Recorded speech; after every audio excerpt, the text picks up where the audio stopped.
这是哪儿啊？我不是在写论文吗？官家醒了。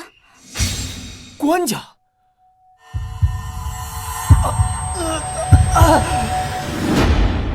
拜见太后。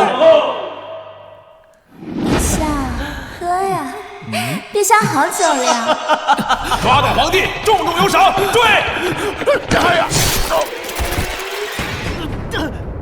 没想到我一个清北历史教授，竟然穿越成了让人千古唾弃的南唐皇帝赵宋。说，现在是几年几月？啊！我是说，如今是何年月？官家刚刚过完20岁生辰宴，可是宿醉迷糊了。什么？生辰宴？史书记载，大前882年，赵宋年满20，遭太后驾空，成为傀儡。名将韩非本该力挽天青，却报国无门，魂断风波亭，以致江山旁落，金人肆虐，国将不国。不行，我绝不能让历史再重演，更不能成为一个磕头皇帝。拜见太后。启禀太后，自朝廷南迁以来，官家不理朝政，终日享乐。由于昨日大摆生辰宴，醉得不省人事。官家请旨，确实不太像话。如今外有金兵压境，内逢国库空虚，臣恐怕如此继续下去，我大前危矣。所以微臣斗胆，恳请太后摄政，主持大局。放肆！何崔，你敢妄言废帝！皇后何必如此激动啊？难道你忘了金人攻来时，那可是太后临危不乱，第一个主张迁都南逃，又让何统领掌管禁军，这才保全了朝廷。如今太后掌权，那是理所应当。你不信？问问在场的大臣们，谁有意见？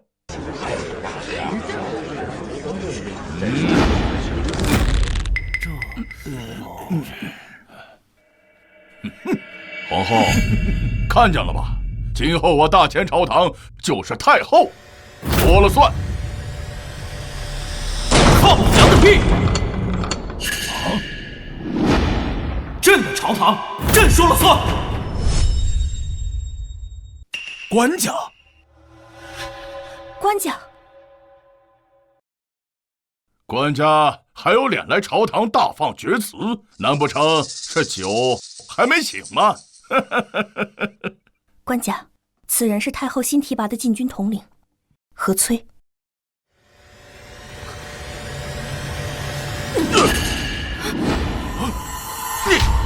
区一个禁卫统领，是谁给你的狗胆，敢这么跟朕说话？你怎么想要弑主啊？今天的官家跟以前不一样了。官家息怒。哼！何将军不过是为我大前未来着急，官家宿醉一晚，想必对如今的情况也毫无对策。谁说朕没有对策的？朕的对策就是北上抗金，收复中原。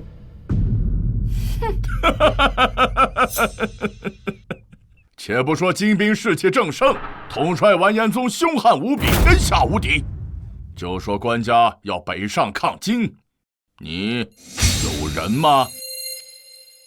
朕有韩非，既然重生为赵宋，朕便绝不会将旧事内摆，让名将报国无门，君臣异梦。只要有他和韩家军在，朕必能一展前世所学，挽大前狂澜于既得。韩非？官家莫不是忘了2日前你亲自下诏将韩非赐死？现在想反悔，怕是来不及了。糟了，差点忘了，我这前身中了太后一等的离间计。既然是朕亲自下的旨，那朕亲自追回便可。哼！官家，好，官家有如此壮志，我大前何愁不兴？那就再给官家1000兵马，如何？好，1000就1000。官家，不可！那我们就祝愿官家活着回来。何翠，这归来之日，便是你人头落地之时。你，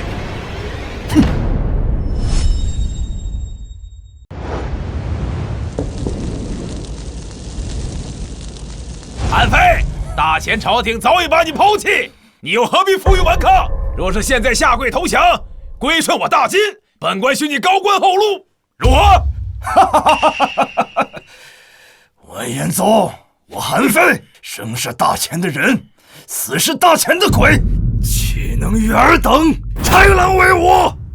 将军，再打下去必死无疑，让末将殿后掩护您撤退吧。您一世英名，为了如此朝廷，实属不值啊！住口！君让臣死，臣不得不死。如果韩某的性命能换来官家的早日醒悟，韩某在所不惜。将士们，在！大前的好男儿，宁舍不完。黄泉路上，韩某与诸位同行。杀鸡儆狗！杀鸡儆狗！杀！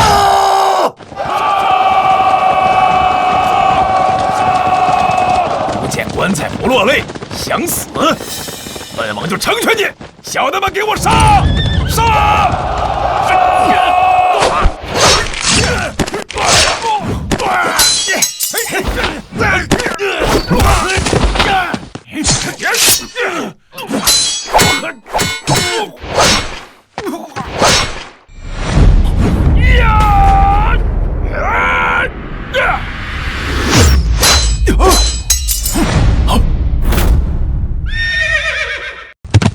韩将军，朕没来迟吧？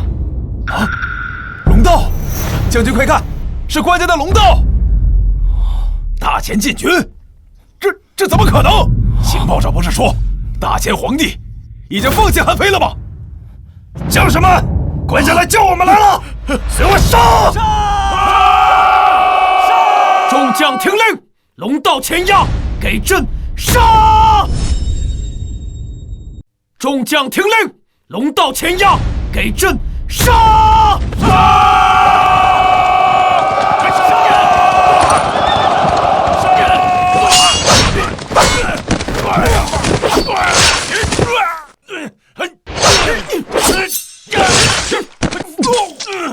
两面夹击，不好，中计了！撤退，将士们，撤退！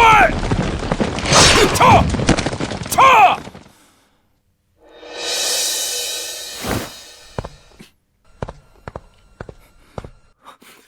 罪臣韩非，该当万死，竟让官家率10万禁军涉险来救。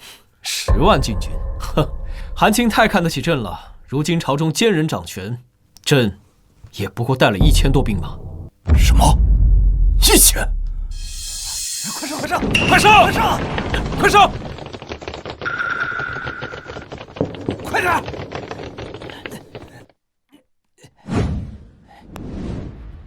这里没有，找那个。官家莫怕，这些都是我大前的流民。没有战事结束，他们便会从死人身上扒下衣物来遮体，搜刮干粮。但是他们只对金人下手，从不曾轻饶战死沙场的大前将士。哀望官家不要责怪。朕又有什么资格责怪他们？金人南下掳掠，百姓水深火热，这一切都是朕之过。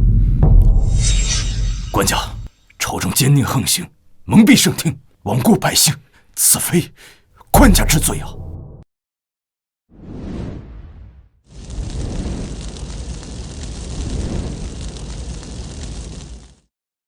朝堂黑暗，奸臣尸位素餐，朕决心推翻一切，还大前一个朗朗乾坤。韩青，你可愿与朕并肩而战？韩青，你可愿与朕并肩而战？臣韩非愿为官家赴汤蹈火，万死不辞。好。韩非，你不是要以死明志对抗金人吗？还愣在那儿做什么？哼！他是谁？此人乃是太后的堂弟魏康。此前太后得知末将要北上抗金，特意派来的督军。督军，金贼已被暂时击退。哦，退了？退了你还不快追？愣在这做什么？要是敢怠慢，小心我到太后那儿参你一本，让你的30万韩家军全都陪葬。韩青，他说话一直这么嚣张吗？你是个什么狗？啊！聒噪！官家，你杀了魏康，回去后势必要和太后翻脸。官家可曾想过如何应对？这是行在的布防图，官家是有。韩青，麻烦你回去之后，率领韩家军先拿下行在，接管禁军。朕这次要关门打狗。诺。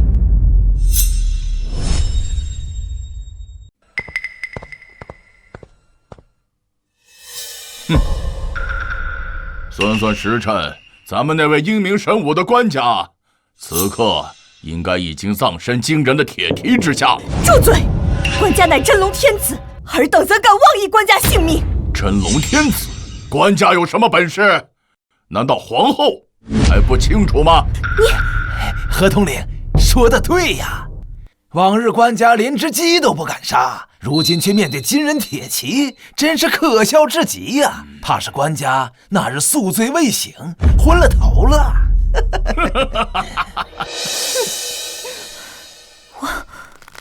我当时应该拦住官家的。朝廷不可群龙无首，坐以待毙。为今之计，不如按先前所说，由太后掌权，操你一职，携百官渡江。渡你妈个头！尔等阿猫阿狗，何时轮到你们做决定了？官家，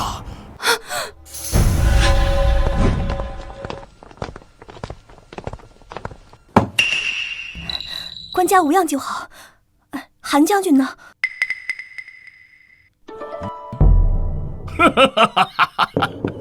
我知道了，这定是韩非的失手。如今韩非已死，官家最后的倚仗都没了，还有何话可说？朕何时说过这具尸首是韩将军的？这要不是韩非的尸首，还能是谁的？是谁？何统领自己掀开便知。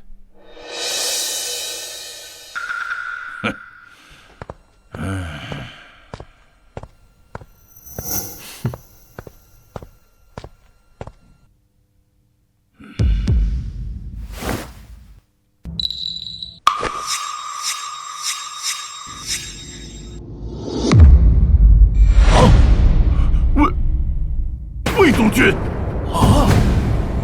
什么？是魏督军！你这个杀了本宫的徒弟！魏康身为督军，临阵脱逃，还对朕口出狂言，以下犯上，为何不斩？你放肆！朕还有更放肆的。何大统领，你还记得朕北上之前跟你说了什么吗？何催，朕归来之日，便是你人头落地之时。你，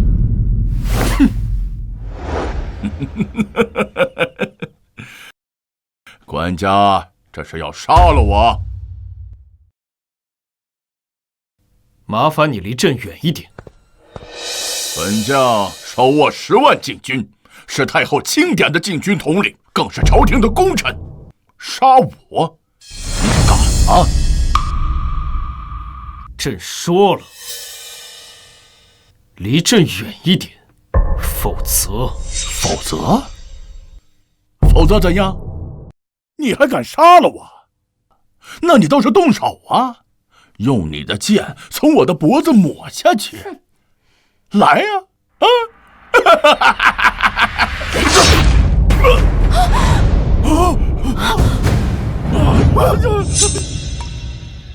否则，你的血会脏到朕的盔甲。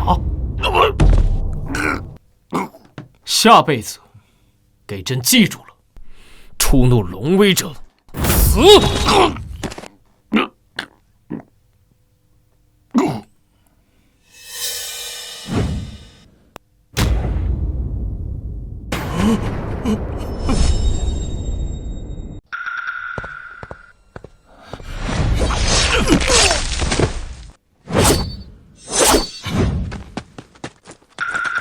将军，行在之内都已拿下。好，马上整理装备，速速随我去支援官家。是。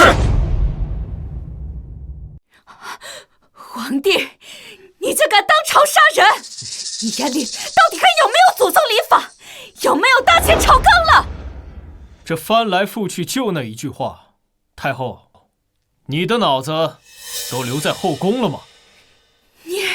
我说官家，无论如何，合同令他护驾朝廷南下，立下汗马功劳，你说杀就杀，如此暴虐，你就不怕让百官们寒心吗？一个为战而逃、趁机夺权的奸佞小人，也被你说得这么伟大。秦丞相，若你舍不得，朕现在就送你去见他。皇帝，你莫不是以为杀了何崔就可以左右朝廷吧？太后，坐不住了呀！住口！金兵势大，我暂比其锋芒有何不对？难道人人都要像你一样带人去送死不成？祖宗疆土岂能容他人染指？谁敢阻朕抗金，朕便杀了谁！这可如何是好？好一个谁阻挡就杀谁！本宫今日倒要看看，你到底还能再杀多少人！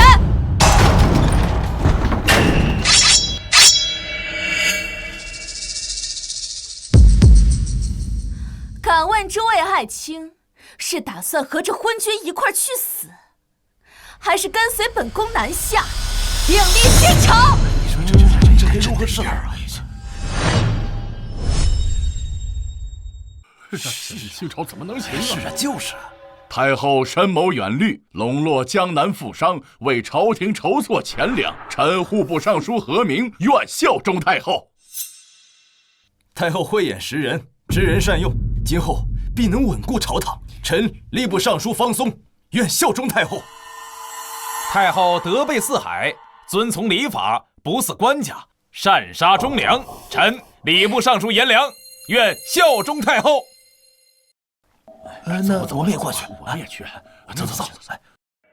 皇帝，你看到了吗？满朝文武除了那些老顽固，一切皆在本宫掌控之下。危难当头，方见朝中还有忠良。忠良？跟着你的忠良一块见鬼去吧！跟本宫动手！官家快走，臣妾为您殿后。皇后这份心意朕心领了，但朕无需逃。官家留得青山在。朕说了，朕无需逃。你们在等什么？还不动手？自然是等官家的圣旨了。太后。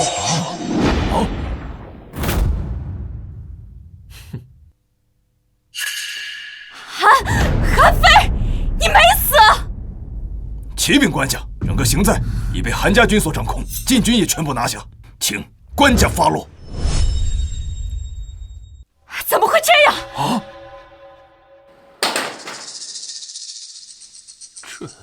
这什么情况？这怎么回事？刚才带头向太后投诚的是你，官家。太后勾结奸商，剥削百姓，中饱私囊。你身为户部尚书，却说他是为了朝廷，该死！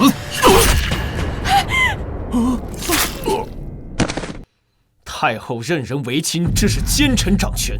你身为吏部尚书，却说他知人善用，没，该杀！太后结党营私，妄言废帝。你身为礼部尚书，却说他遵从礼法，你罪无可恕。杀人！官家的杀相啥时候这么大了？这可是3朝老臣呐。不过不得不说，看得爽啊！韩将军，如今中间已变，全部给朕拿下！诺，拿下！太后，救命啊！太后，救命啊！该报告住手！皇帝，你可知在座大臣皆是天下士族代表，掌握朝廷命脉。你若诛杀，朝廷必会瘫痪，大钱也会国将不国。太后说得对，官家若把大臣都杀了，岂不令朝堂空置？难道你要做一个无人可用的孤家寡人吗？太后卖官鬻爵，纵容贪腐，尔等一个个国之蛀虫，实名高血，竟以朝廷命脉自居。既然如此，长痛不如短痛，朕将你们全部砍了，再造大钱。韩家军，在，给朕杀！诺！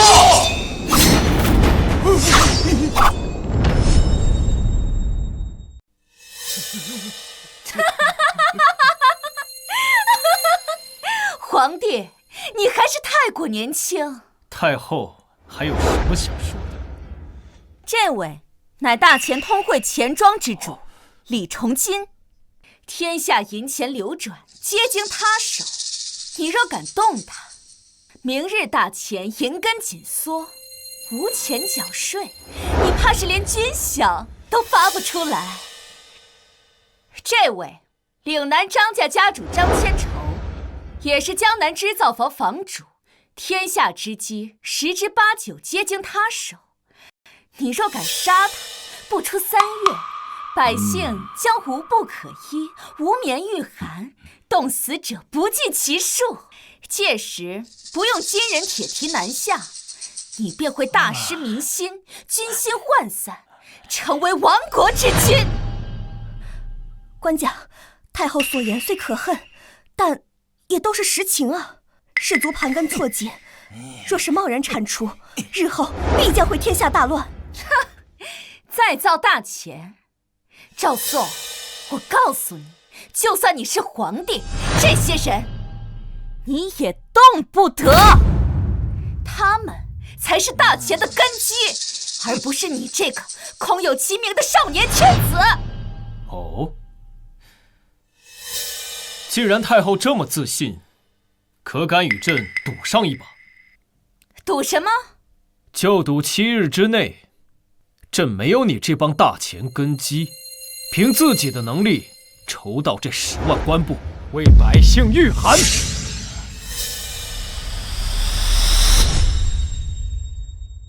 官家说的大话也太没边儿了。即便是我张家公仆3个月不眠不休，也制作不出5万匹布来。陛下说这话，怕是痴人说梦。朕就问你们敢还是不敢？赌注是什么？若太后你输了，朕就废除你的太后之位，永世不得入朝堂，更不能参政。即便你曾经是先帝的爱妃，从今往后与民间民妇无异。若是朕输了，朕就自写罪己诏，自废帝位，从此往后滚出大钱。好，皇帝，这可是你说的，7日之内必须拿出10万布匹。君无戏言。我们走。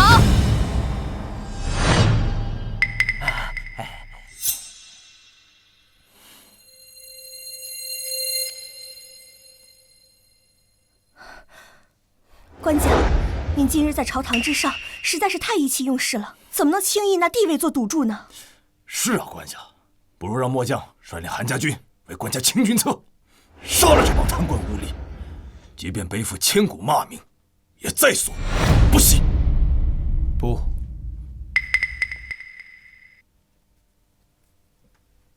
用武力震慑朝堂，并非长久之计。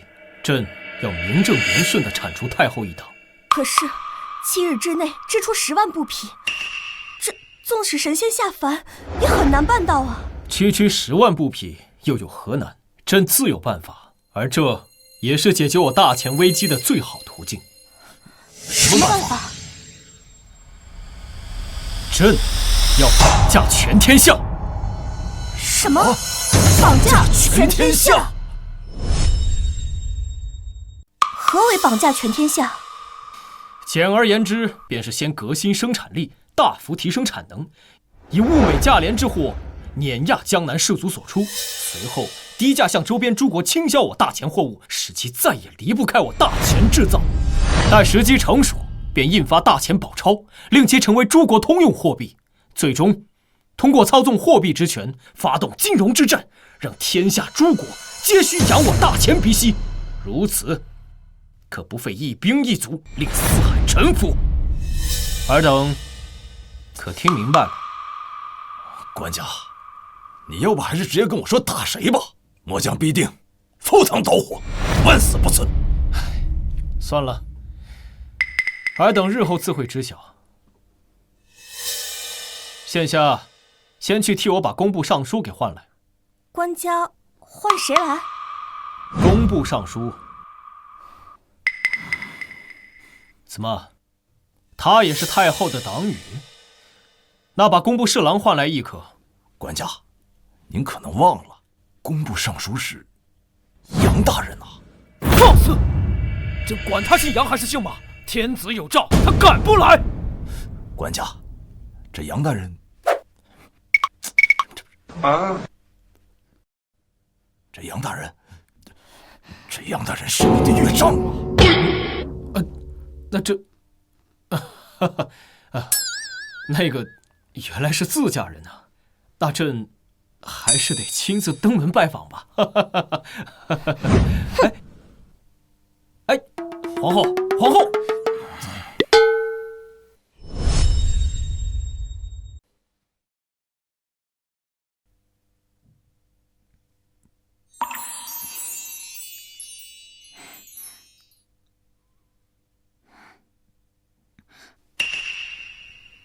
站住！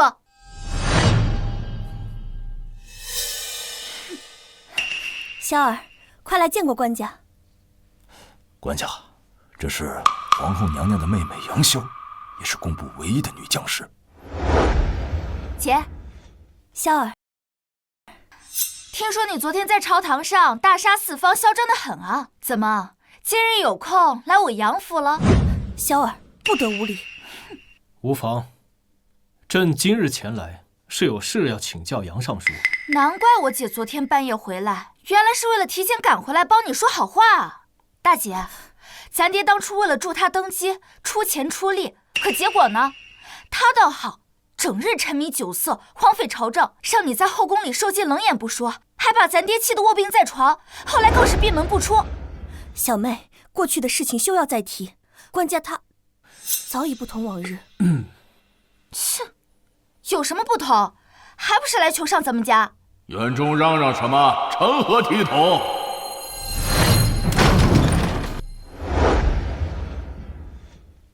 父亲，爹。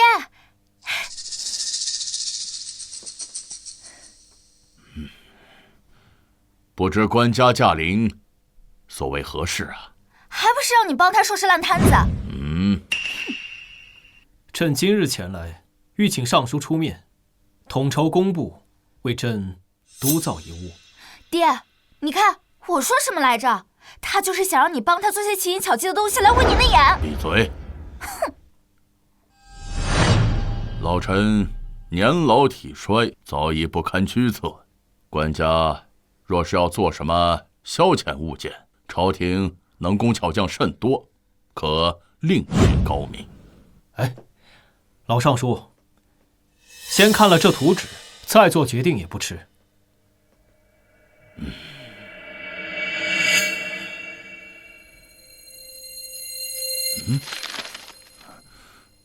啊，这是。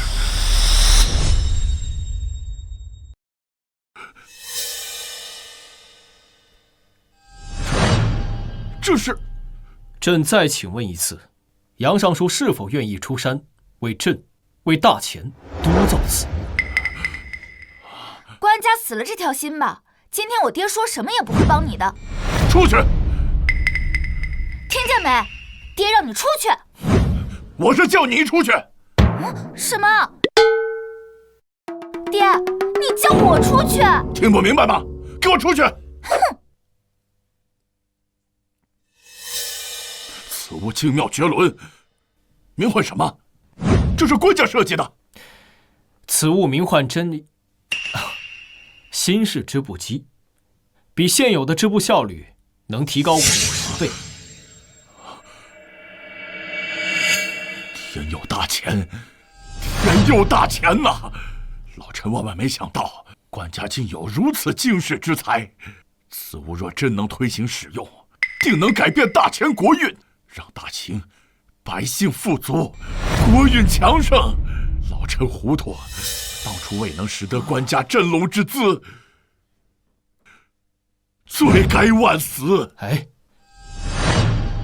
那督造此物一事，就全赖杨尚书了。哎，官家唤老臣什么？全赖国丈大人。官家放心，老臣明日便回工部，竭尽全力办好此事。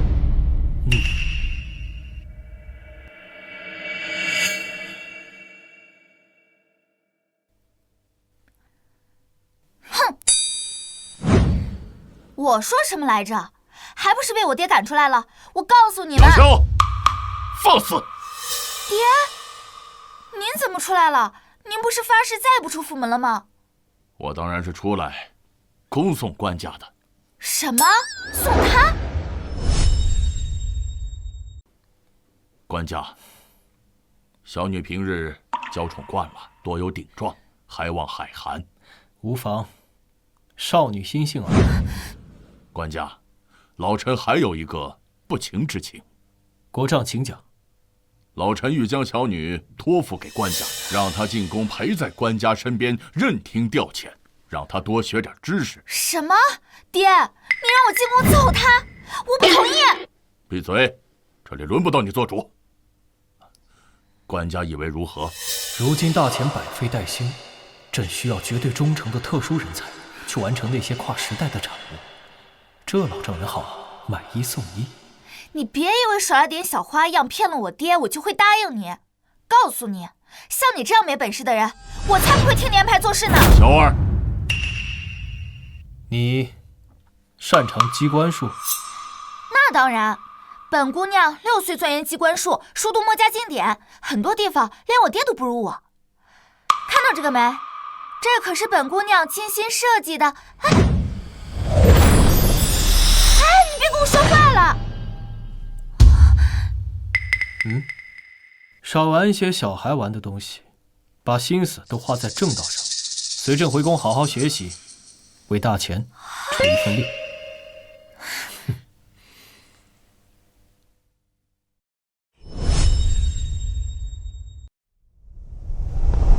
哎，太后，太后，微臣打听到了，皇帝昨日他去找了工部尚书杨震。哼，本宫还以为他有什么能耐呢，原来是回去啃他老丈人的棺材本了。是这杨震，他虽是3朝元老，但一身清贫，怕是也没什么家底儿掏给官家。秦相在，传令张千筹，让他名下的织造房和布行通通闭门停运。这7日之内，本宫要让这世上再无一匹绸布。哎呀，太后英明！这7日之后，皇帝失信于众，本宫再一举夺权。诺，微臣这就去办。皇帝，本宫这次倒要看看你还能如何翻身。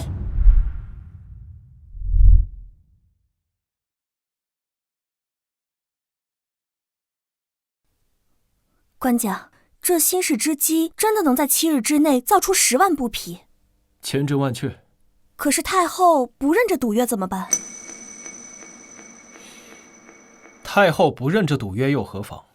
朕造这织机并不是为了跟他置气，而是为了迈出绑架全天下的第一步，天下民生出大钱。韩将军，臣在。拿着这张图纸，命工部再造一物。此事事关重大，切记保密。诺。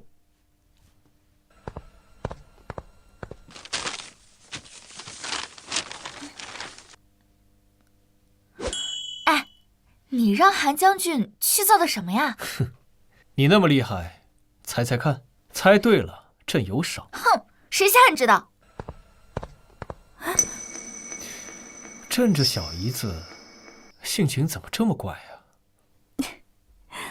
还不是因为你，随手就拆了他精心设计的机关锁。打击到他了？非也。那是为何？官家，萧儿自小精通机关术，心高气傲。他曾发誓说，谁要是能拆了他设计的机关锁，谁就是这天下第一聪明人。那他就要嫁给谁？什么？皇后，这天地良心，这可没有这个意思。有没有？官家心里清楚。哼！哎！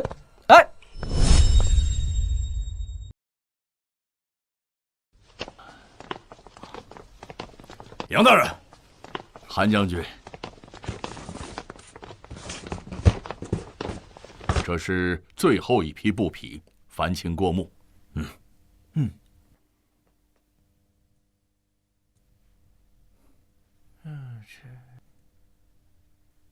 禀韩将军，这一箱加上国库内已有的数目，现在只多不少。好，太好了！官家，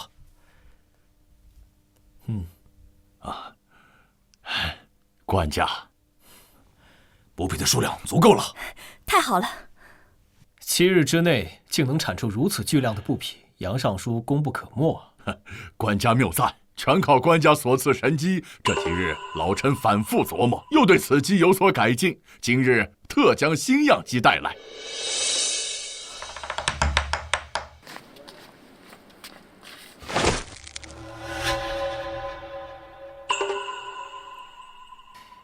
杨尚书果真是国之大将，如此一来，我大前织造腾飞指日可待。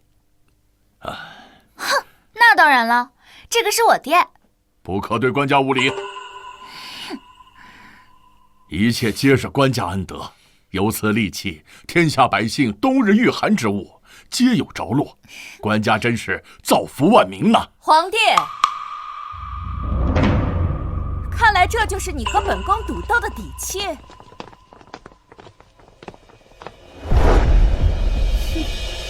一个改良的妖姬和一个老得快要入土的工部尚书，今天他们要是不能帮你拿出10万布匹，你可就要自废帝位，昭告天下。哼，太后这么着急啊？还要亲自前来国库查看？当然，官家若是完不成赌约，令人瞒报账目，惹出笑话，本宫还需眼见为实。朕何时说过朕完不成赌约的？笑话！7日之内筹措10万布匹，无异于痴人说梦。你若不是走投无路，又怎么会去找这个退朝已久的杨国璋？没错，官家，事到如今，强撑颜面还有何用啊？这几日，您怕是早已把国丈大人的老本都掏空了吧？这些个破木头，该不会是杨大人最后的棺材本吧？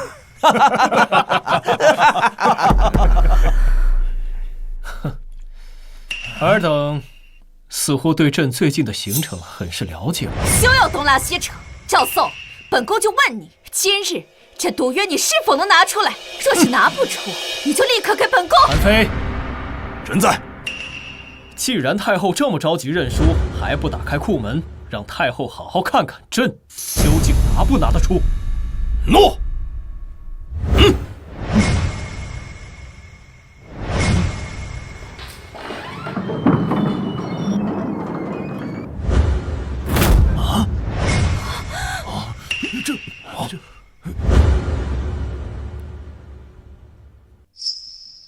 什么？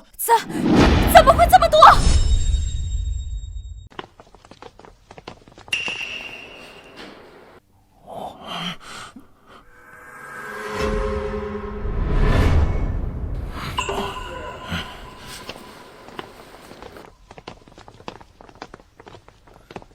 查得如何？太后，请下，这些布匹都是上等的官造。什么？怎么会这样？秦松、张千朝，你们到底怎么办事的？太后，明鉴，官家确实只去过杨尚书家中，之后就再没去过任何一家织造坊。是啊，太后，臣已经下令关闭所有织造坊和布行。如今这些布匹究竟是从何而来，臣不得而知。而且这些布匹比我张家织造坊所织造之物还要精细得多呀！皇帝，你究竟怎么做到的？这些该不会是先皇留下来的吧？朕说过，朕要再造大钱，尔等井底之蛙，岂知天地之广？杨尚书，既然太后好奇，那你不如让她睁大眼睛，好好看看你这个快要入土的工部尚书是如何帮朕赢的。老臣遵旨。哼，是。动手。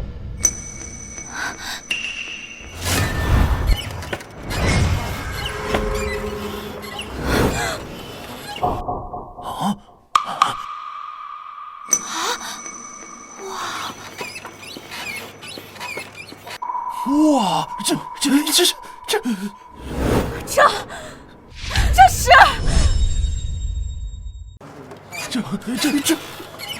竟真能有如此迅捷，神乎其技啊！真的神乎其技啊！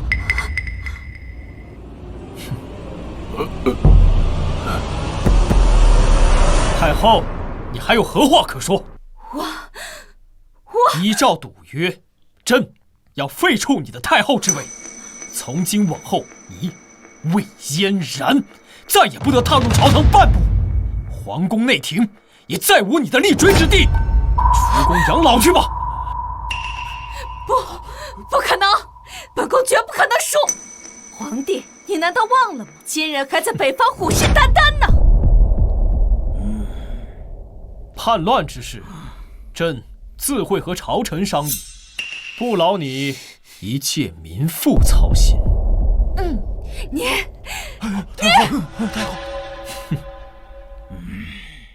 官家，此话差矣。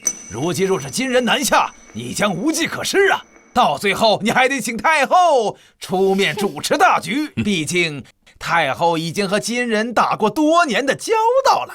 看到了吧，皇帝，不靠本宫，难道靠你这些织机去吓退金人那10万铁骑？没错，朕就是要靠这些织机。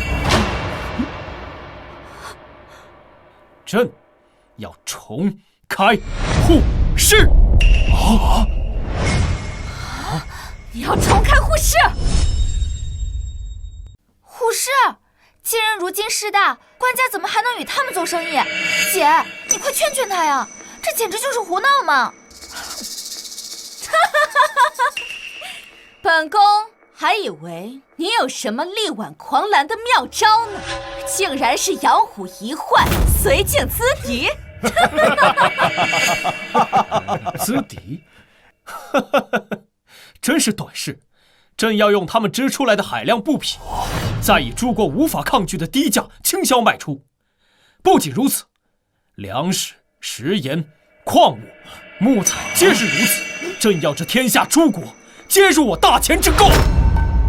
届时，这天下都穿我大钱之布，用我大钱之物，这天下民生皆系于我大钱一国。到那时，你以为他们还哪里来的勇气，敢侵犯我大钱？哼！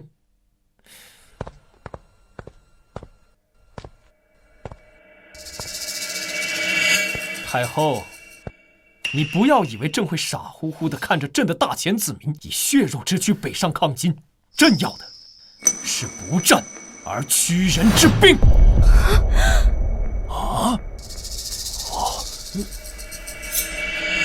官家此举实在太异想天开了，掌控天下万国民生，并非易事。光是大钱国内就有无数百姓无衣可穿。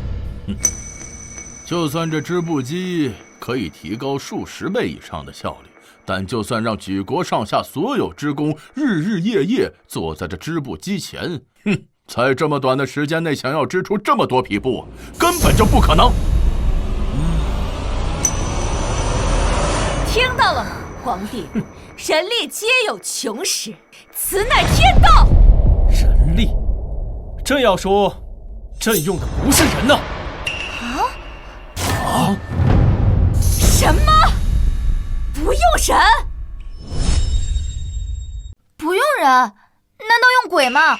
这织机还能自己动起来不成？没错，朕就是要让它自己动。韩青，臣在。把东西给朕抬上来。诺。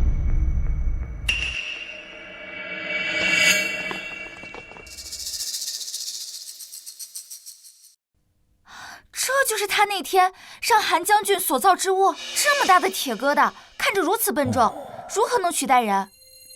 爹，你可知这是何物？我只知道是官家命工部建造，名叫蒸汽机，具体什么作用，为父也猜不出来。哼，本宫还以为是什么了不起的东西，原来根本没人见过。赵宋，这该不会是你从哪个破庙搬出来的废品，用来唬人的吧？韩非，臣在。去，把所有织机都抬上来，再按照这个图纸上的设计，把它与蒸汽机连上。诺。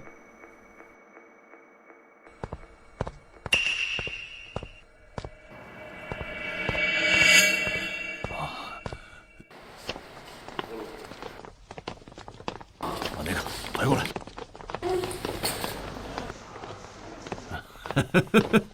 我就不信这笨重铁器能比我手下数万名熟练织工还厉害。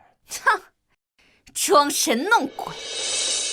糟了，官家若是失败，太后恐怕要借机发难了。爹，我早就说过官家不靠谱吧，你还让我听他的。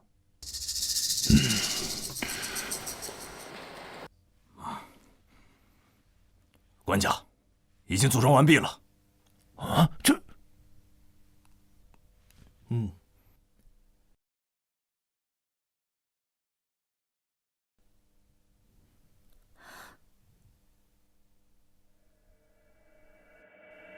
今天，朕就让你们见识见识，什么叫做工业革命。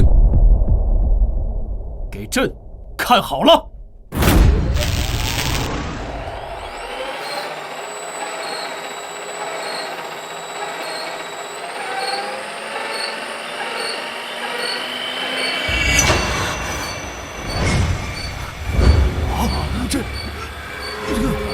这怎么会动？怎么会动啊？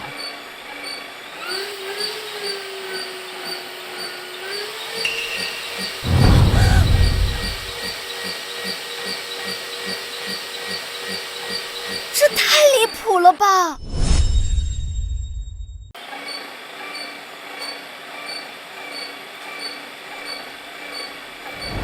啊！神技，此乃神技呀！如此效率，官家真乃天降奇才呀！魏嫣然，你还有何话说？依照赌约，从现在开始，你便不再是我大前太后了。不，绝不可能！本宫乃先帝册封，是你名义上的母后，大前以孝治国。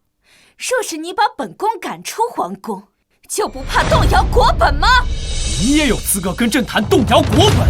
若不是你结党营私，败坏朝纲，我大前朝堂何至于沦落到如此境地？若不是你纵容贪腐，剥削百姓，我大前国力何至于每况愈下？这一切的罪魁祸首就是你，魏嫣然。若非我大前以孝治国，若非你头上还顶着太后的名声，朕早就一刀将你砍了。现在你是自己体面的离开皇宫，还是等朕请你出去？好，好，皇帝，你够狠！本宫走。站住！皇帝还有何事？将你不该拿的东西全给朕交出来！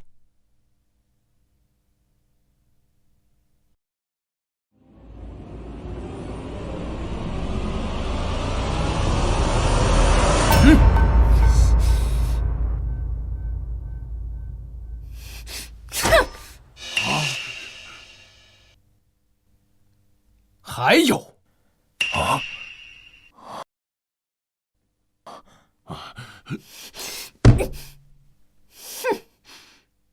还有，还有什么？还有，封官，脱。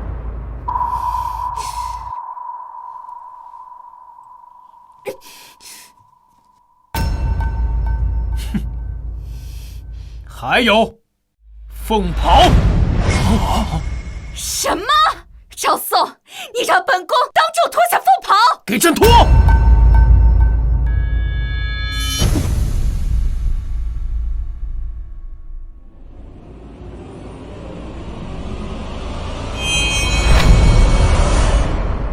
脱！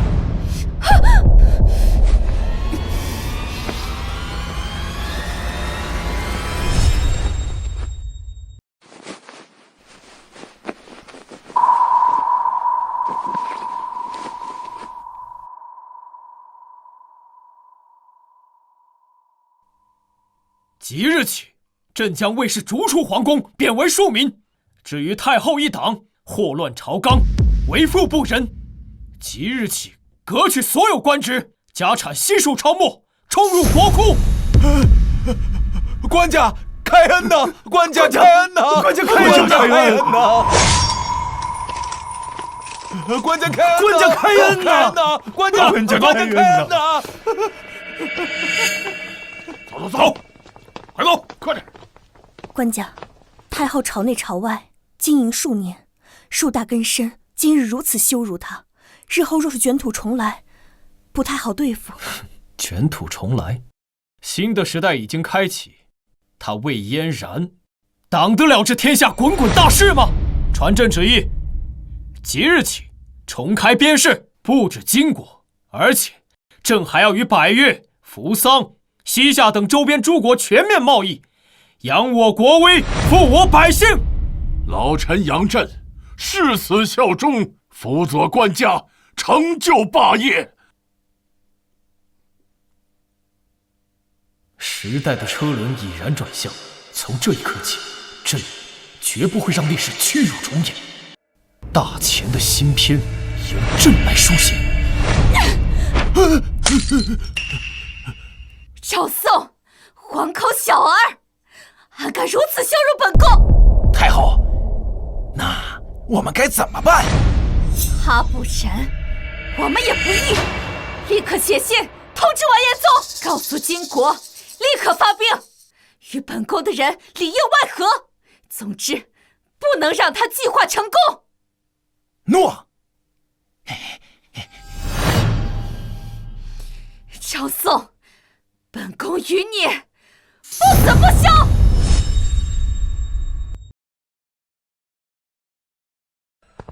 官家，护士所需首批物资均已备齐，另外护卫护士地点的进兵也已点齐，可以开始你的下一步计划了。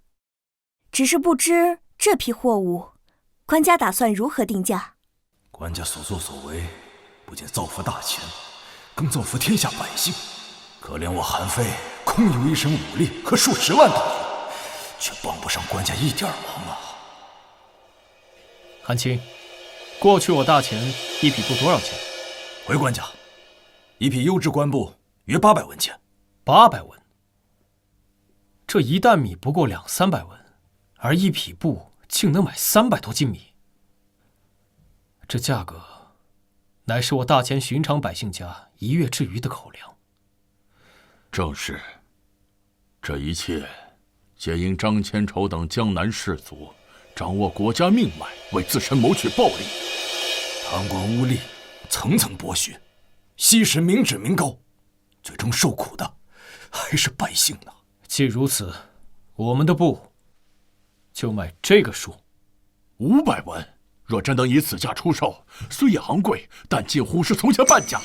对金人乃至周边诸国百姓诱惑确实不小。500文不行，难不成要卖50文？官家，你莫不是疯了？若真能卖50文一匹，那我大前子民几乎都能添置新衣，多备御寒之物啊！官家，此乃天大的仁政啊！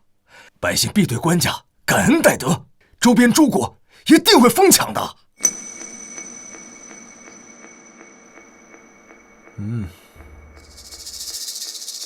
官家难道打算5文，朕的布，只卖5文。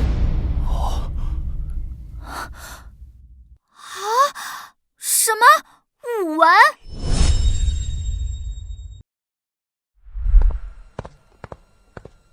大汗，南边传来消息，前国皇帝下令重开户市。户市，就是用牛羊换他们的布匹和茶叶的市集。没错。赵宋小儿若不是疯了，与虎谋皮，怕是嫌我大京的铁骑不够锋利，上赶着给咱们送东西。大汗说的对，汉人的丝绸、茶叶、盐铁，那可都是好东西。看来前国真的气数已尽啊！报！大汗，前国太后送来密信。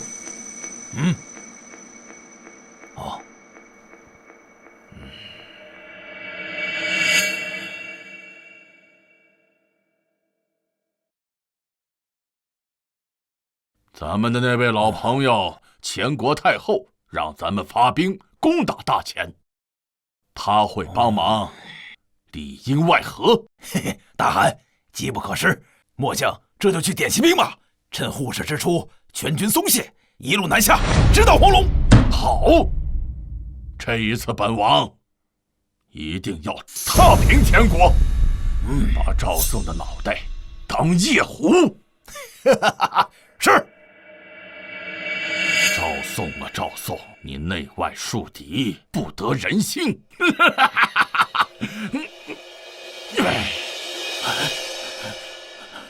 不好了，咱们的兵都不见了！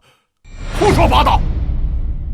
金国儿郎战士为兵，闲时为幕，军营里找不到，定是去草场放羊牧马了。牧场俺也去看了，只剩下一些老弱妇孺守着牲口，精壮汉子一个都不见了，已经派人四处去寻找了，都不见了。这怎么可能？报！大汗，王爷，咱们的人找到了。说他们都死哪儿去了？我们的人都跑到边境线上，跟前人做买卖去了。什么？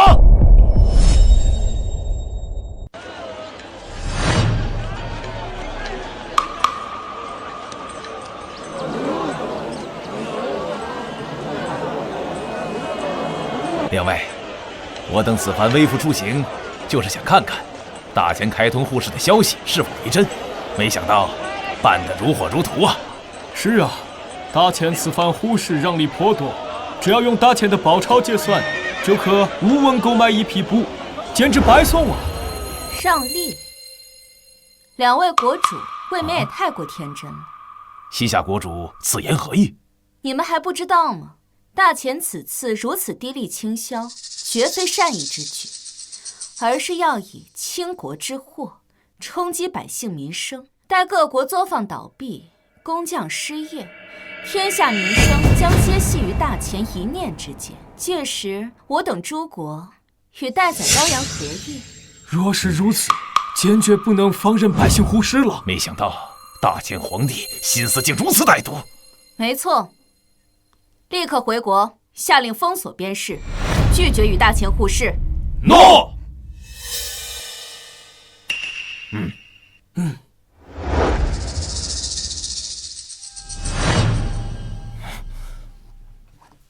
管家，不好了！西夏、百越、吐蕃3国国主闭关锁国，拒绝与我大前贸易。什么？怎么会这样？5文1布的价钱，他们竟不动心，何况还有其他的商品。西夏国不但拒绝，还疑似联合其他诸国共同抵制户市。其他小国因为让利颇丰，暂时拒绝了。若是如此，官家绑架全天下的大计，恐怕要受阻了。朕还真小看了天下英雄，这西夏的国主倒有几分见识，哼，竟然让朕起了几分爱才之心。这都什么时候了，你还想着收复人家？怎么，小姨子，你是觉得朕做不到是吗？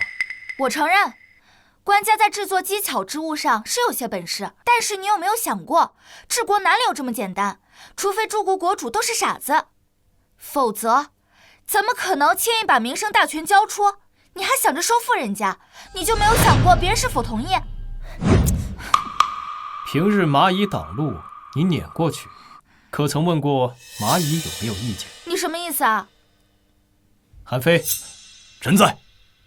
点齐10万精锐，去替西夏那些国主打开他们的国门，让他们给朕开城迎客。诺。你这不是不讲道理吗？道理从来只在大炮的射程之内。陛下真是神机妙算，轻易便识破了大前皇帝的诡计。现在不光是我们，吐蕃和百越也停止了和大前互市，紧闭国门。要不了多久，等其他各国发现，大前便会孤立无援，再无生意可做。届时定会派使臣来让利求和。报！陛下，韩非来了。朕说什么来着？大前来服软了。不是，是大金来的。打开大门，本将军便替官家轰开你的大门。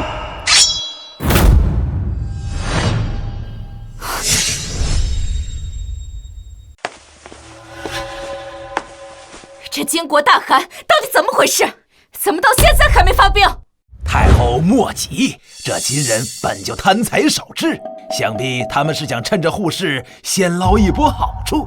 但眼下西夏3国已与大前拒绝互市，用不了太久，皇帝的如意算盘很快就会落空了。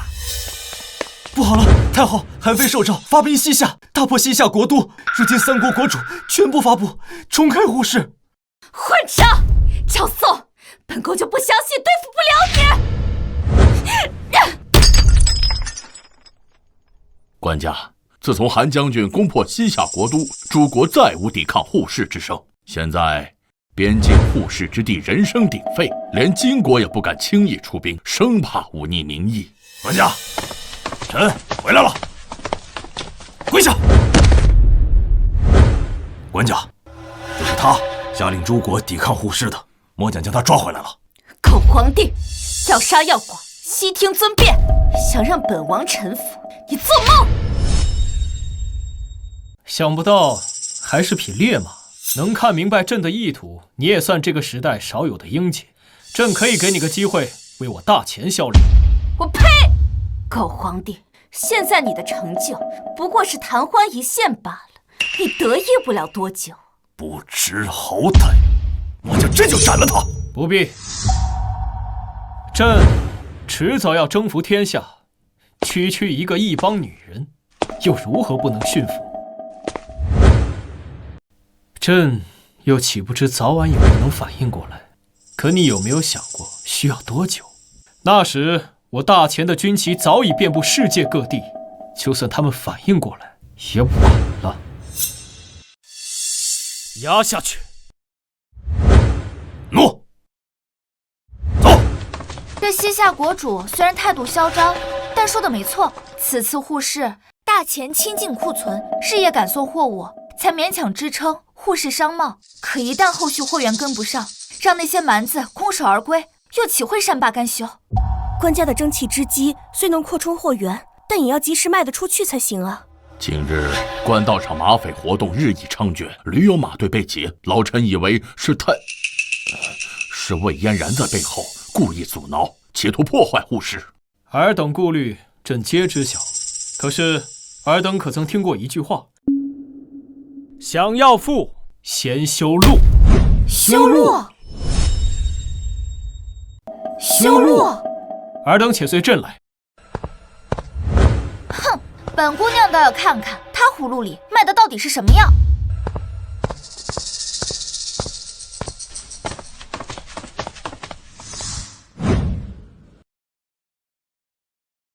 这便是朕为大钱修的铁路。什么？铁路？这不就是2根铁条铺在路上，中间再插些木板吗？官家耗费这么多铁料，就造出这么个玩意儿？朕这铁路还未竣工，这只是其中一小段工程。不久之后，朕便要它通遍全国。什么？你还要把它通向全国？这不就是劳民伤财吗？官家，末将愚钝，实属没有看出这铁路有何大用。若要通向全国，恐怕要耗费无数的铁料。虽然咱大钱盛产铁矿，但末将认为此举过于铺张靡费。官家，这铁路铺着一节一节木板，雨雪天来临，岂不是滑溜得很？那马车如何行驶啊？小姨子，若是一批紧要货物从京城运至北部边境，用马车的话，耗时多久？京城到边境约5000里地，就算沿途会用上等骏马，人歇车不歇，最快也需2月之久。朕这铁路只需3日。什么？3日？这不可能！就算全部换成汗血宝马，也绝不可能有如此速度。谁说朕要用马车了？不用马车，你用什么？难道用牛车？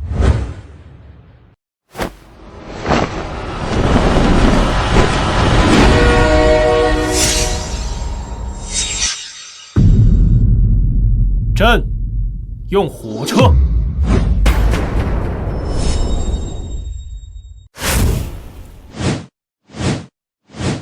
这么大的铁疙瘩，如何能跑得动？小儿不得无礼。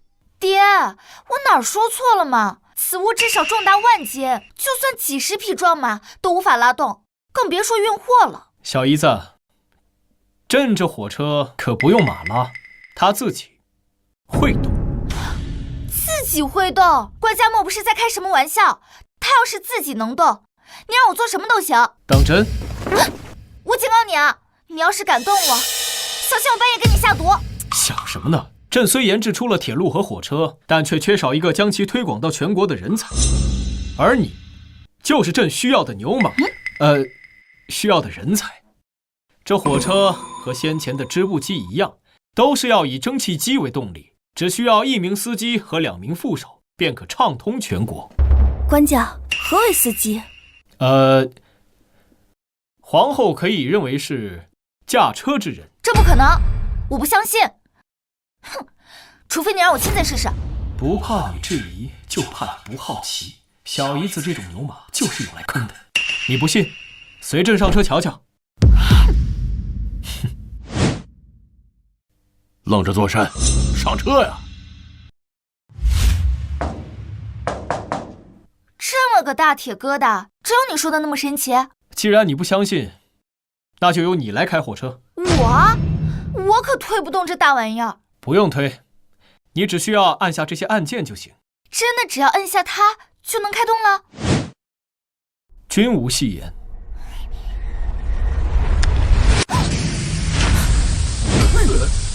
动了，真的动了！生火，加压，给朕跑起来！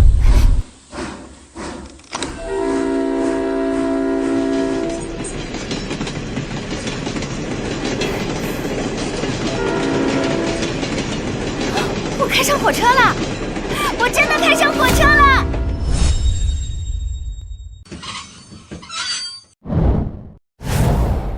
怎么样？现在相信朕的火车可以日行千里了吧？官家真是天纵奇才，老臣活了大半辈子，从未想过有朝一日还能乘坐如此神物啊！真是开了眼了。那又如何？这铁疙瘩一次能拉多少货物？全国需要的货物可是不计其数。能拉多少？哼！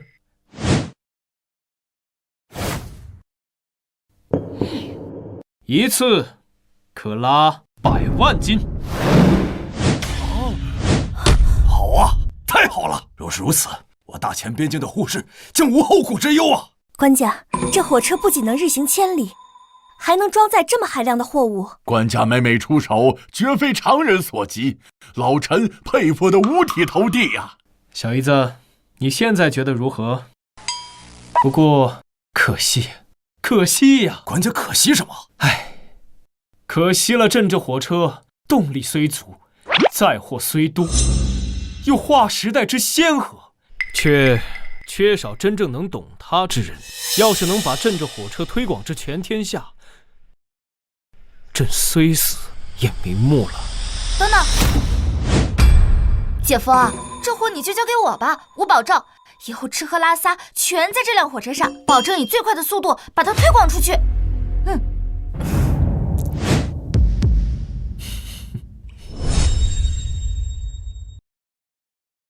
什么？赵宋和周边各国贸易越做越大？卑职也觉得奇怪啊，我们派出去的马匪根本就没有发现皇帝的货物。好一个赵宋，好一个绑架全天下！不行，不能再让他这样下去了。那太后如何打算？赵宋，狗皇帝，你有本事放我出去！你敢羞辱我，我杀了你！哼，别喊了，真把赵宋喊来，本宫也帮不了你。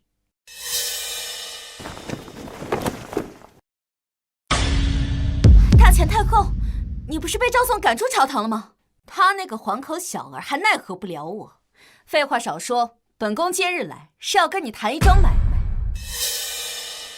什么买卖？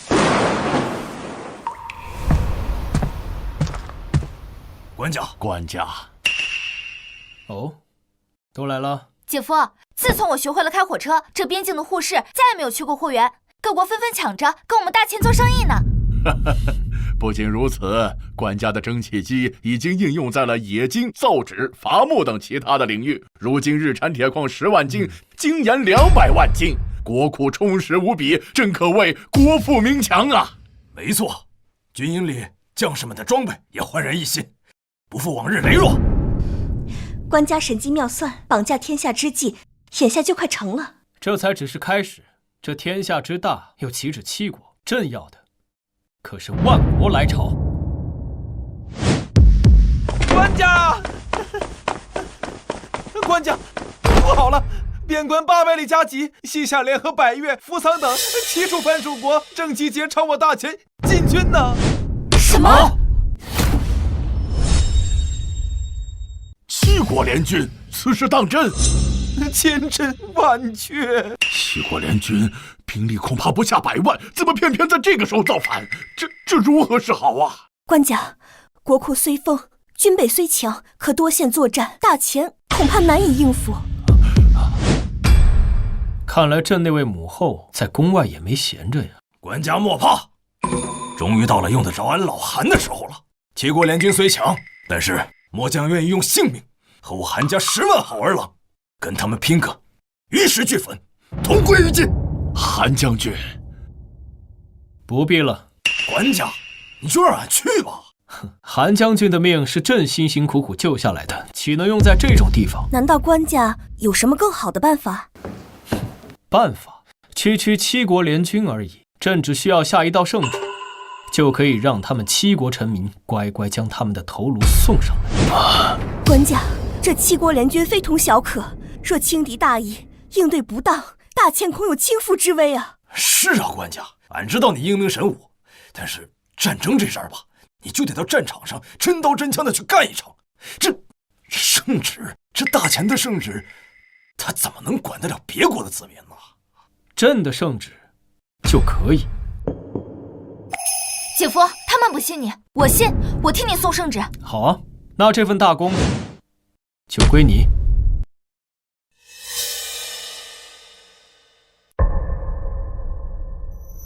官家，我愿陪同杨小姐一同前往，护她周全。摊上官家这样的皇帝，不让人打仗，俺只能自己找机会去边界耍耍了。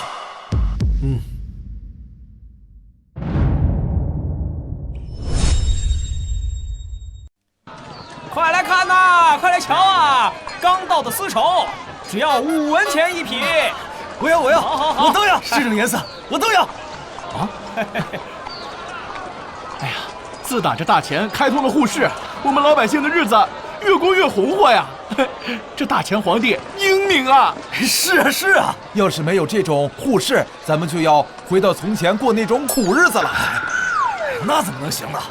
这现在啊，可谓是人人都能穿得起绸缎，人人能吃得起精粮，人人还能喝得起茶叶呀！这可谓是真正的天下大同啊！这日子，这怎么能倒退呢？官兵来了！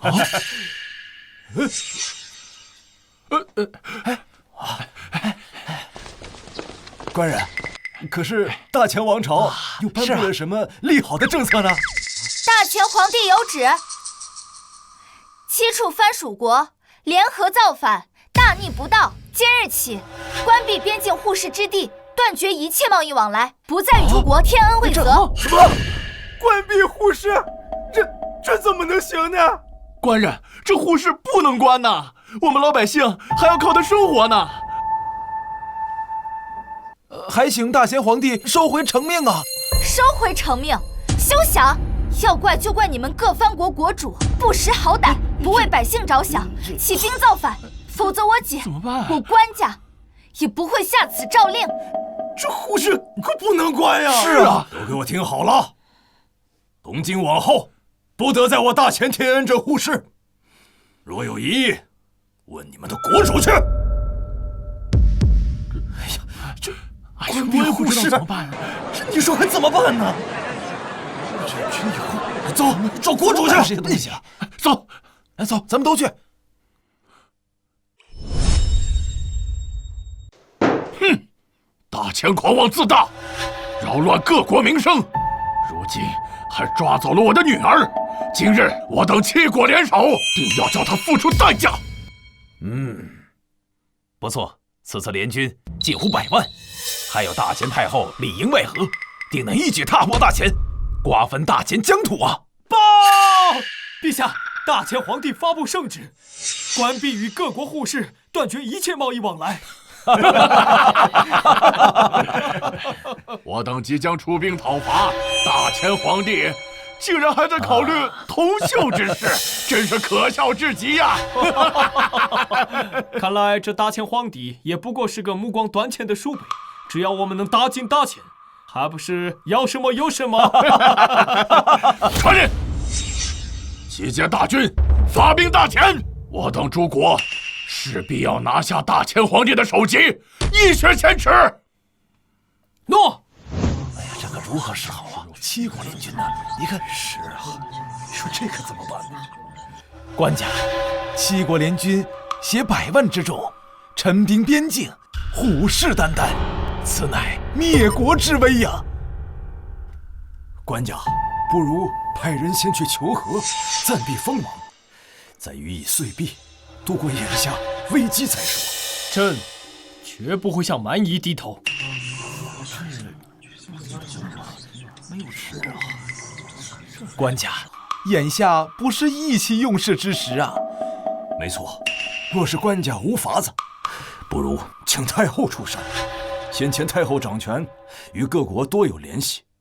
若请太后出面，说不定替官家扭转乾坤。不必了，朕自有对策。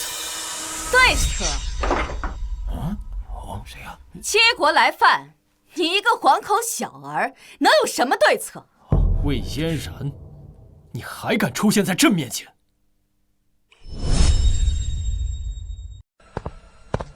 魏嫣然，朕已经将你逐出了皇宫，你竟敢擅闯朝堂！逐出皇宫？哼！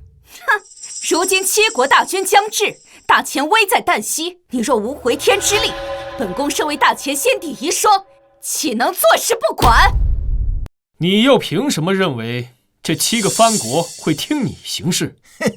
官家，你还不知，太后手下之能臣，如李崇金、张千丑等人，皆是一帮贵族之后，与藩国王室素有交情。若由太后派他们出面，必能说服7国退兵。是啊，还是太后有本事，了不起。原来太后与异族勾结已久。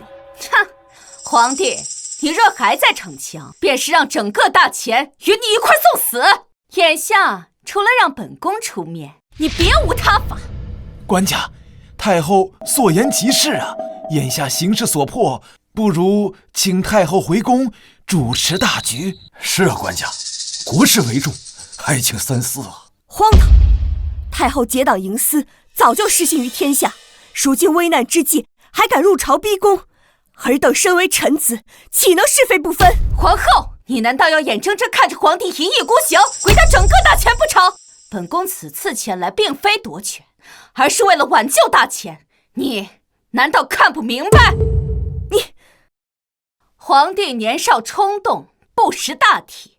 若是今日他能自己退位，本宫便可不计前嫌，暂摄朝政，之后再由本宫周旋，便可化解此次灭国之灾。不可！有何不可？太后英明果决，唯有如此，才能挽救大钱于水火之中。难道韩将军有更好的法子？报！齐国派出使臣进京面圣，已至皇城门外。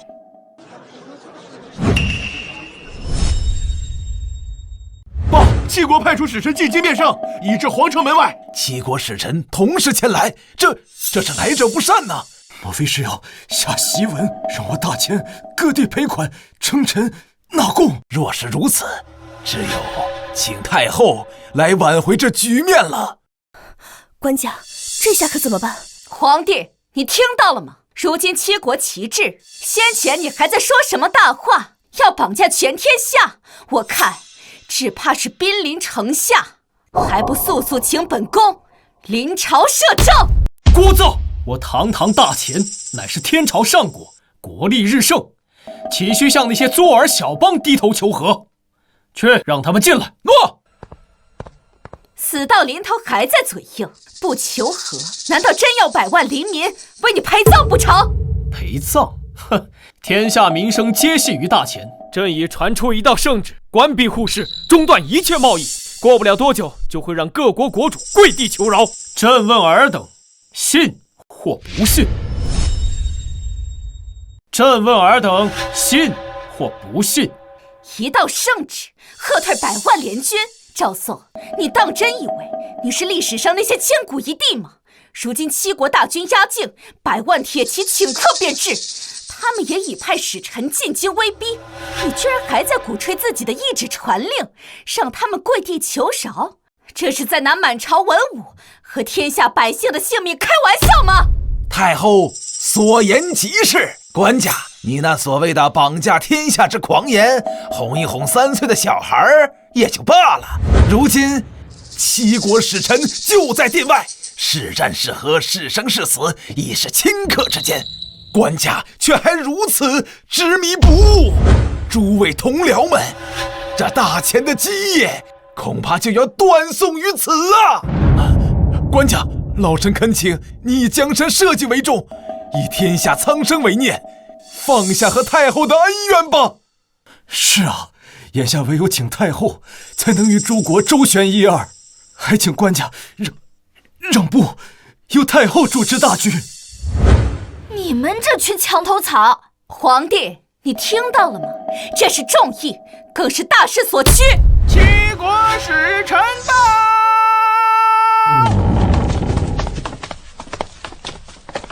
各国国主，他们竟亲自来了。皇帝，你若再不退位，由本宫出面，那可就真来不及了。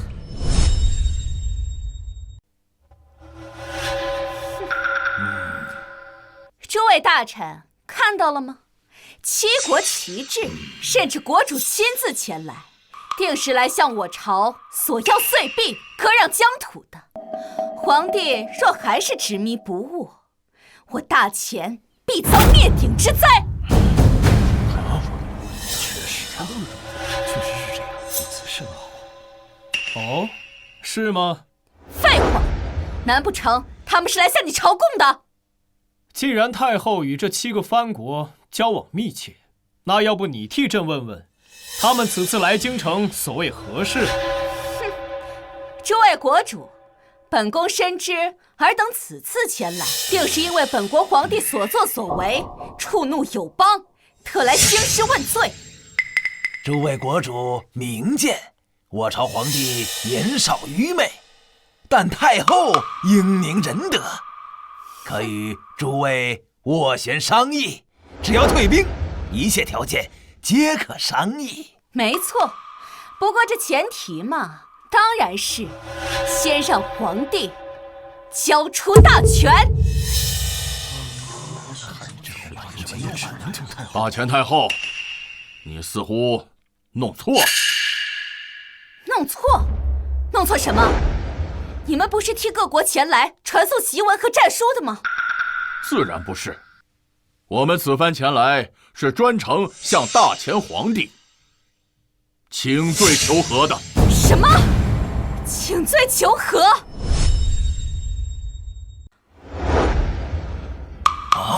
启禀大前圣上，齐国国主受奸人蛊惑，擅自起兵触怒天朝龙威，我等忠义大臣特将他们拿下，听候大前官家发落。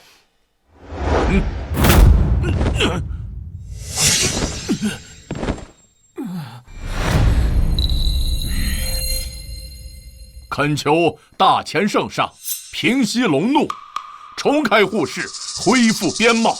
恳请大前皇帝重开户室，恢复边贸。怎么会这样？朕说过，一纸传令，便会让各国国主前来认错。尔等现在可信了？怎么会这样呢？你究竟是如何做到的？朕不是说过吗？绑架天下是朕的目标，掌握天下民生，让诸国的百姓衣食住行都离不开我大秦。但凡有一些小国国主逆天而行，这便是后果。官家真乃天纵奇才，不费一兵一卒便令七国臣服，此乃千古未有之奇功啊！太厉害了，不愧是我姐夫。大前圣上，我西夏国是此次联军之首，罪责深重，无以表达悔过之心。但我国国主贺兰勒马，容颜绝世，素有西域明珠之称，我等恳求令他侍奉左右，以修复两国关系。我西夏愿与大前永世修好。我等各国愿与大前永世修好。既然叛乱之事已了，尔等便回去吧。但各国国主需留在我大前为质，且今年上缴的岁币必须翻番。若敢有误，朕便再断贸易，兴兵问罪。谨遵大前圣上圣旨。谨遵大前皇帝圣旨。退下吧。韩非，臣在。方才扬言要太后主政的，一律革去官职，发配边疆，充军效力。至于卫士，擅闯皇宫，勾结外邦，意图谋反，与秦松一同打入天牢，后事发落。诺，来走。官家，饶了奴才狗命吧！官家，官家，官家！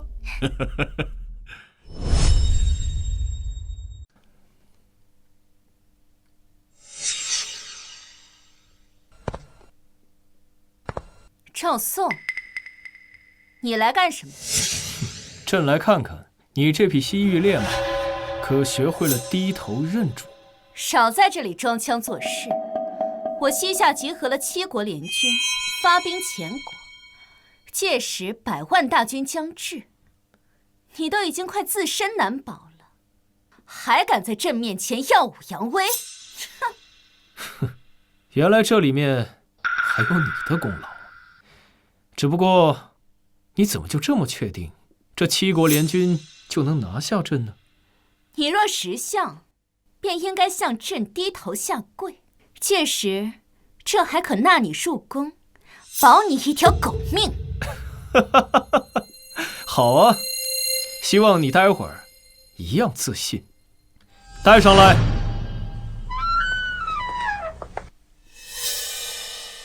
快点！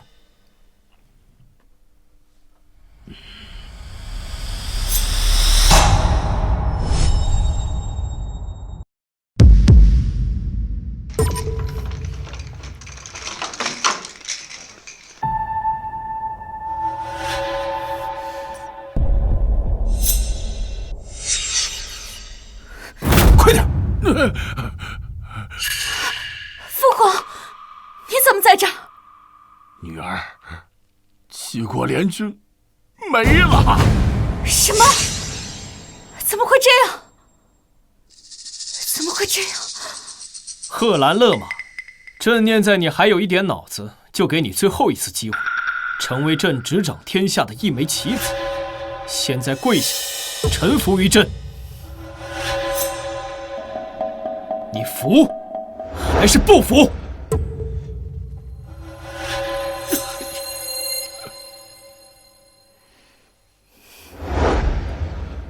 本王甘愿臣服。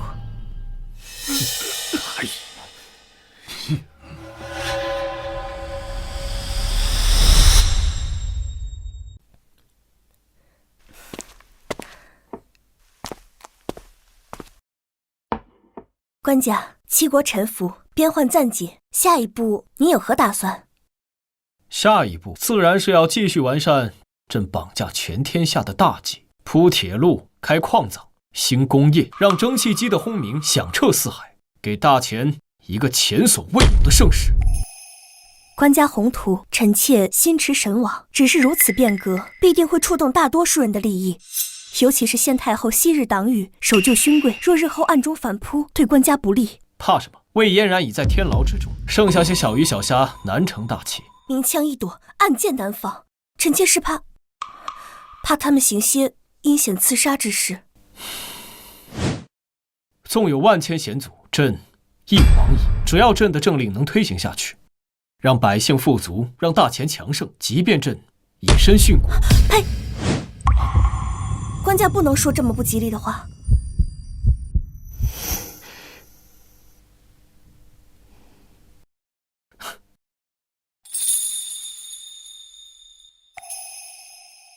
皇后，你这是在担心朕呢？那是自然。如今天下初定，皇室血脉仅存官家一人，事关国本，官家不能有丝毫闪失。既然如此，那朕便尽量多担子嗣，好让江山稳固。官家这是做什么呀？此地乃是御书房。御书房又如何？方才皇后所言，这当务之急，不是要延续皇室血脉吗？这……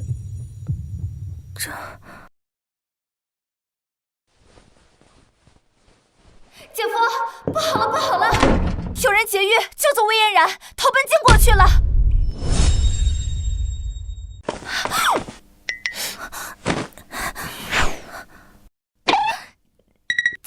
姐夫，你们平常玩的这么奔放吗？你说魏嫣然被救走了？是啊，就在刚才，一伙人劫走魏嫣然，冲出皇城往北方去了。姐夫，这可怎么办呀？魏嫣然熟知我大秦国情，如今又投奔金国，必将贻害无穷。官家，萧儿所言极是，魏嫣然心狠手辣，早就跟朝廷结怨已深，若是跟金国勾结，必成大患。官家需立刻派兵拦截。别慌，这一步也在朕的计划之内。姐夫，什么叫这也在你的计划之中？难道太后逃走是你安排的？当然，先前朕已下旨让魏嫣然禁止进入皇宫半步，然而她却依然通行无阻，甚至来朝堂质问于朕，那就说明这朝堂之中她还有奸细。朕不如趁此机会将她在宫中的暗桩全部连根拔起。姐夫英明啊！报，官家已经查清楚了，营救魏嫣然的暗桩已被末将全部铲除，便按照官家的吩咐，故意放走魏嫣然，让她投靠金人去了。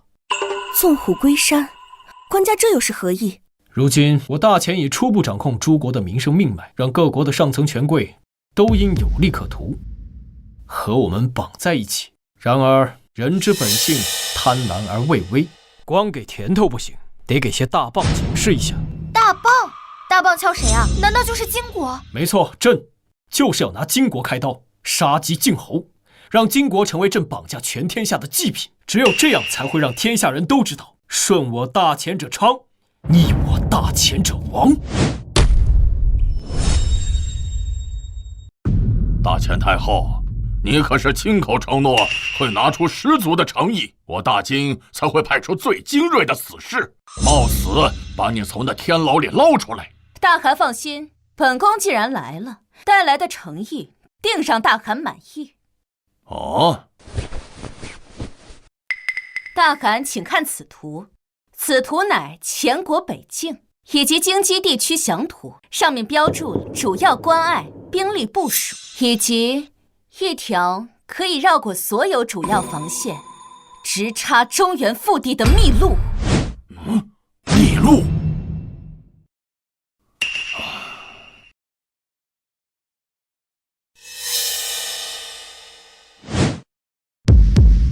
这条小路真能直捣黄龙，突袭大钱的京城。但为保万全，还请大汗先命完颜宗将军大张旗鼓，猛攻据北城。据北城，前国北境的关贸重镇。没错，若是此处遇袭，赵宋必派主要部队北上驰援。届时，中原腹地空虚，大汗再亲率精锐，由我引路，轻装急进，就可一举拿下前国京城。等赵宋的小儿发现中计时，京城已破，大局已定。纵使他再有逆天手段，也回天乏术。大汗，魏太后此计可行。赵宋小儿发现中计之时，京城已破，大局已定。纵使他再有本事，也回天乏术。好，就这么办。即刻点齐兵马，这一次本汗定让大钱举国覆灭。是。赵宋，等大钱灭国之时，本宫定将你碎尸万段。报！完颜谷亲率20万大军奔袭据北城，边关告急，请求朝廷速发援兵。这金人又来，这才安生几日啊？莫非是天要亡我大钱？20万大军，据北城虽坚，恐也难以久守啊！慌什么？金人既敢来，打回去便是。官家，万万不可！那金人势大，铁骑凶悍，若起战事，恐非良策呀！是啊，官家，如今国库充盈，何必再动刀兵？不如派使议和，许以金帛，暂息兵戈，方为上策呀。这二人是谁？官家，这二位是左丞相庄孙和右丞相范坚，乃是先帝特指与官家的辅政帝师。左右丞相，秦松同位的重臣，先前怎么没有见过？官家不认识二位大人，实属正常。毕竟这二位大人可是主和派中的翘楚，当初金兵南下时跑得比谁都快，早早称病去了江南。如今听闻官家励精图治，前几日才有病愈还朝。官家，当务之急是商议给予金人多少岁币，方显我大钱求和的诚意呀。庄相所言极是，着岁币数目还得斟酌，少了恐金人不满，多了又伤国本呐。缴纳岁币，正是。缴个屁！金贼狼子野心，屡犯我疆，屠我子民。如今朕富国强兵，正欲雪耻，他们自己送上门来，却是刚好。这一次，朕要将金贼灭国。再言求和者，犹如此竹。官家，京营及周边可用兵马已经清点完毕，共计5万，随时可以开赴据北城。什么？5万？韩将军，今日号称20万铁骑，皆是能征惯战之辈，我军以5万之众迎敌，这兵力悬殊，胜算何在？皇后娘娘明鉴，先前七国叛乱，我朝大部分精锐已经赶往边境镇压，尚未回师，仓促间也确实只剩5万备用军了。官家，金人本就凶悍，如今敌众我寡，臣妾实在是担忧啊。无妨。韩青，朕的那件秘密武器进展如何？回官家，官家给的图纸虽然精妙复杂，但好在有杨尚书亲自督奏，加上工匠们日夜赶工，已经按时完成了。好，有这件神兵利器在手，没收20万精兵，便是再来20万，朕又有何惧？此战我大钱必胜。官家，韩非，传朕旨意，此次出征将庄孙、范坚以及所有未战窃敌之臣全部给朕带上，一个都不许漏。怒！朕要让他们看看，这精兵并非洪水猛兽，更要借此一战彻底碾碎这朝中不战而言降的废物，让天下人知道究竟何为天朝上国。犯我大钱者，虽远必诛。怒！官家，若是下定了决心，那本宫也要同去。还有我，还有我，还有我！上下一心，同仇敌忾，我大钱此战必胜。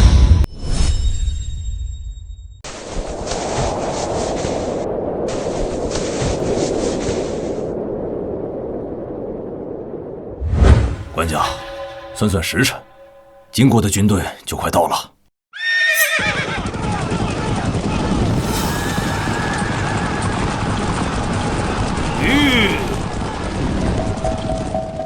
城上的可是前国皇帝？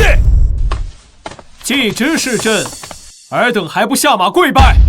跪拜！哈哈哈哈哈哈！赵宋小儿，你死到临头还敢口出狂言！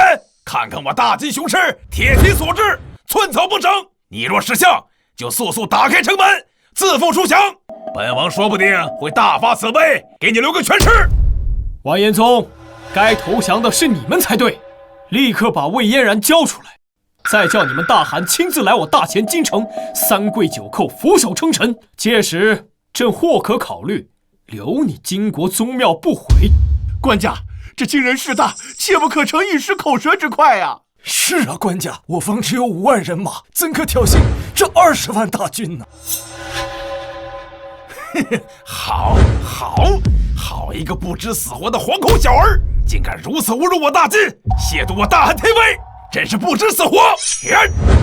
赵宋小儿，本王发誓，攻破巨北城后，定要将城内所有人，不管官民，尽数屠戮，筑城清关，给我大金祭旗！官家，这精兵20万，铁骑压境，我军只有5万，你怎能如此迁怒于他？这不是自寻死路吗？是啊，官家，现在撤回方才的话，或许还来得及。现在就应该据城死守，等待各方援军呐，官家。慌什么？为此一战，朕已准备好秘密武器。秘密武器？官家，京军数倍于我们，纵有神兵利器，又怎可敌这20万大军呢？是啊，官家，要不我们现在就撤离，留得青山在，不怕没柴烧。逃？该逃的是他完颜宗。韩青，臣在。速去准备出城迎敌。诺。出城迎敌？官家，你当真吗？官家，不可呀！官家，韩将军纵然神勇，也应据城而守，待敌军锐气消散，再图反攻。是啊，官家，敌众我寡，出城时无异于以卵击石啊！将军，巨北城门开了，前军似乎要主动出击。嘿嘿嘿，赵宋小儿，你可真是蠢猪投胎，自寻死路！儿郎们，准备杀进巨北城，抢钱、抢粮、抢女人！抢钱、抢粮、抢女人！完了！官家你糊涂呀！慌什么？韩青，人在。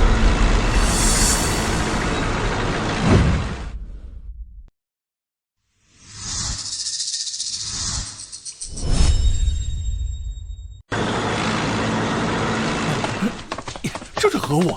官家要用死物迎敌？官家，此物异常笨重，岂能用于野战？赵宋小儿，本王还以为你藏着什么大招呢，原来就是包了个铁皮疙瘩出来。你是想用它来撞死我们吗？真是蠢笨如猪！官家虽有不世之才，可终究太过年少气盛，轻敌冒进，我大钱今日亡矣呀！哎，这次我等真是无路可逃了。姐夫，说是一会儿您的秘密武器不顶用，我就带家兵死战迎敌。你带着我姐迅速从南门撤离。我杨家世代忠烈，绝不会让官家在此被俘。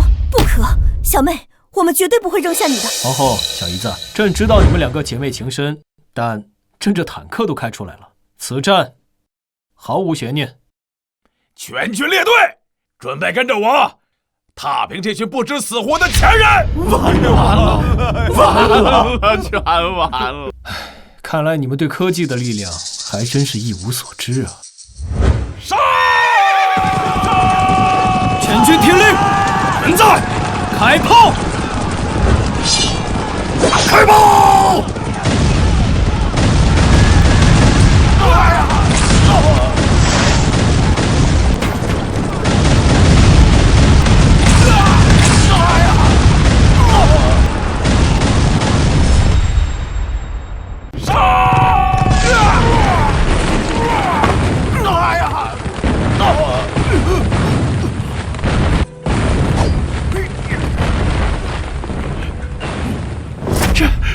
这是何等神物啊！官家真乃神人也，这金军又溃败了。姐夫，你这秘密武器也太厉害了吧！看到了吧，金人铁骑在朕面前不过是土鸡瓦狗。姐夫，我也想开一辆试试，我也要去打金镐。胡闹！朕尚未教你，这岂能儿戏啊！姐夫，我可是开过火车的，这坦克再难开，能有日行千里的火车难开吗？姐夫，我求求你了，你让我试试吧，姐夫。下次一定，下次一定。多谢姐夫，姐夫万岁！完颜宗，你该当何罪？罪？嘿，成王败寇，本王何罪之有？赵宋，你别得意的太早了。死到临头还敢嘴硬？赵宋小儿，你真以为你赢了吗？你太天真了！你什么意思？你们中计了！什么？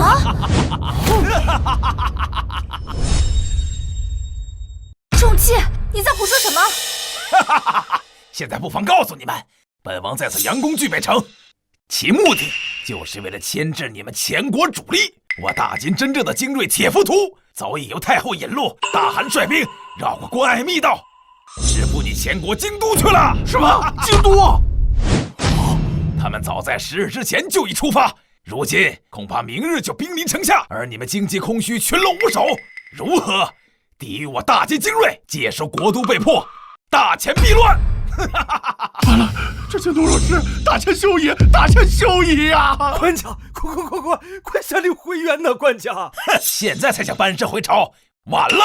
你们从巨北城回到京都，就算日夜兼程，需要多久？恐怕最快也需要半月。到时候，我大金的旗帜早已插满你前国全城。调虎离山，朕早就知道了。你说什么？你知道？若非朕来到此处，他们怎么会倾巢而出，放心大胆去偷袭我的京都呢？哼，虚张声势，你怎么可能知道？方才你问朕从京都过来用了多久？难道不是半月？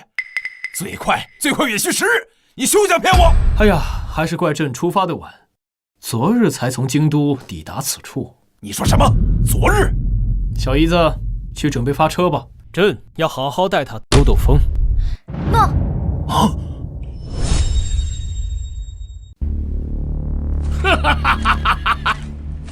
赵宋小儿果然中计，此刻他怕是还在巨北城下，与完颜宗的部队纠缠不休吧？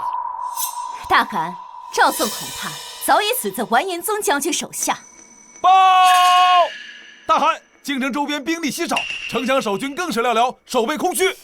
好，传令下去，准备攻城。是。待我攻破大前京城，锦衣财帛、美女宫阙，尽归于我等。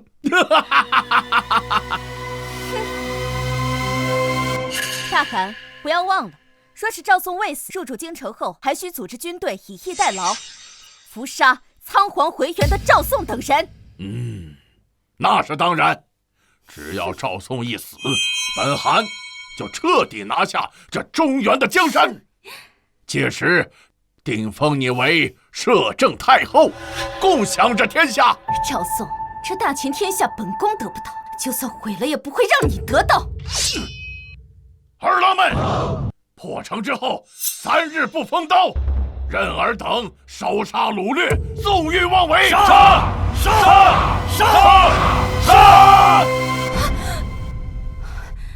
啊！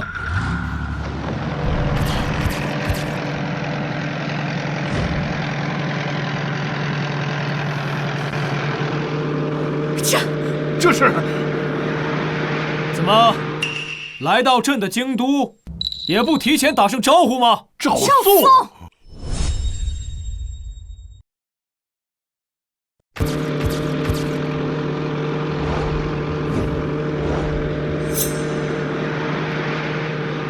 姐夫，这大铁疙瘩开着可真爽。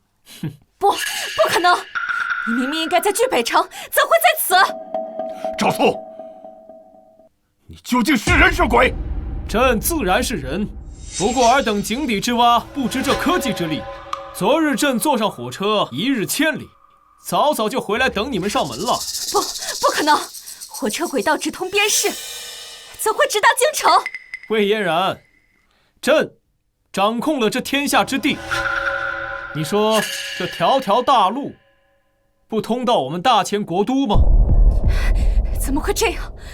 本宫的计谋怎么会失败？魏太后，这可是你出的主意啊！现在怎么办？不对，大汗，就算他赵宋未死又如何？你的精兵骁勇善战，兵力仍胜他一筹。趁此机会，一举拿下强国皇帝，入主京城。魏太后说的对，就算他赵宋回来又如何？就凭这几个铁疙瘩，也能挡住我大金的铁骑。完颜谷，你巾帼精锐，深入我大秦腹地，无城可守，无粮可蓄。此刻投降，朕或许可以留你一命。大汗，就听他妖言惑众啊！儿郎们，准备作战，拿下大前皇帝的人头，封万户侯！万户侯！万户侯！万户侯！姐夫，你还跟他们废什么话？快让我开炮吧！我迫不及待给那魏嫣然来一炮了。既然他们冥顽不灵，那朕便让他们灰飞烟灭。给我上！开炮！得令，开炮！